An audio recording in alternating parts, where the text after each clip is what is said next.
Tak, máme tady novou GT3 RS a dneska jsme ji vlastně testovali na autodromu v Sosnoví, tady s expertem Vojtou. Čau Vojto. Čau Martine. A Vojta je vlastně expert od firmy Porsche, který mě i vysvětloval, co všechno to auto umí.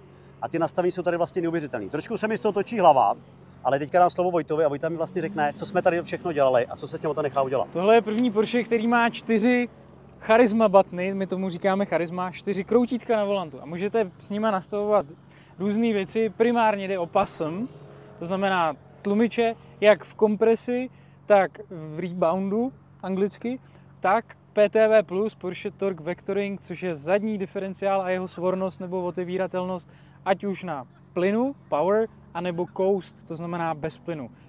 Brzdnej krouťák od motoru. Všechno dokážete rozdělovat a nastavovat tady v tom autě od záporných do plusových hodnot. Jsou to nějaký předdefinovaný, kalibrovaný mapy inženýrama, který ladili ty auta na Nordschleife, ve Weissachu, v Nardu a ve spoustě různých okruhů.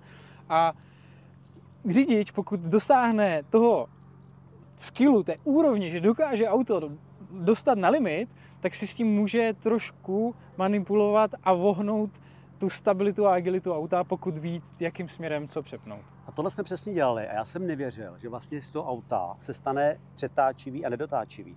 A jenom teďka laicky, to znamená pro mě, aby jsme to všichni pochopili, znamená to, že vlastně buď máte ty kola víc zavřený, že se vám vlastně tlačí to auto dopředu, ale to není jenom při akceleraci, ale při i deceleraci.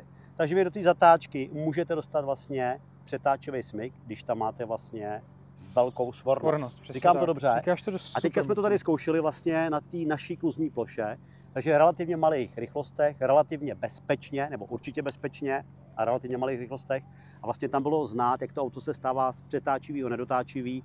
A dokonce, co i překvapilo tady mistra Vojtu, bylo to, že když jsme tam nastavili potom jinak ty tlumiče, tak se auto stalo co? Stalo se opět nedotáčivým protože jsme změkšili kompresi a to auto při menším přenosu hmotnosti nebo respektive plynulejším najednou nestrácelo tu adhezi tak kousavě, protože při zatočení odezva auta byla plynulejší, protože byla menší tlumící síla. A v ten moment to auto má menší roll, menší přenos hmotnosti zleva doprava při levotočivé zatáčce za cílovku v Sosně a najednou bylo nedotáčivý s ostatníma systémama nezměněnýma. Takže i majitelé takových aut, přijeďte na track day, pojďte si ty auta vyzkoušet, protože i tady, i takováhle blbost na Nordschleife, na rychlý okruhy dává smysl. Tady si to fakt můžete ošát, budete překvapený, anebo si to auto rovnou půjčte.